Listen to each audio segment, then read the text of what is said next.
Ko'p obunachilarimiz Dilmusi 10 tadan oshiq filiali borligini bilishmas ekan. Hozir sizlar bilan har bir filialimizga birma-bir borib ko'ramiz. Qani ketdik.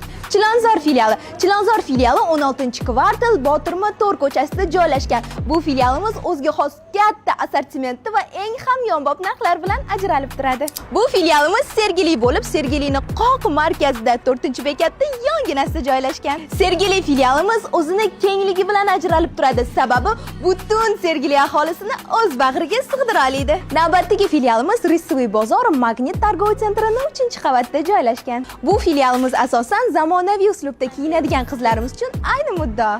Qorasuv filiali. Qorasuv filiali Dunyo to'yxonasining yonginasida joylashgan. Bu filialimizda 7 yoshdan 70 yoshgacha barcha o'zgacha turdagi kiyimlarni tavsiyalab bo'ladi. Navbatdagi filialimiz Yunusobod Sayram chorrahasidan o'ngga qayrilgan yo'lda joylashgan. Sayram filialimizning hech ikkilanmay eng katta filiallarimizdan bittasi desam ham bo'ladi. Kattaligi bo'yicha hozirchalik bu filialimizga bas keladigani yo'q. Beruniyda Dilmos do'konlarimizdan naqd 2 ta filiali bor. Birinchisi Kardinkaning 2-qavati, ikkinchisi Eko bozori yonginasida. Navbatdagi filialimiz Farxatskiy chorraha Oasis targ'ov sentrining yonginasida joylashgan.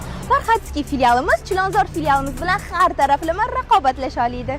Sampiga ham yetib keldik. Bu filialimizning adresi Sampi Mall shundagina 1-qavatda joylashgan. Bu filialimiz yangi filiallarimizdan bittasi, faqatgina Sampi filialida eksklyuziv eng noodatiy obrazlarni topasizlar. Bu hamma bilgan Dilmusi barcha filiallar edi. Yana qaysi lokatsiyalarda filialimiz bo'lishini xohlaysizlar? Kommentariyada o'zingizlarning fikringizni yozib qoldiringlar.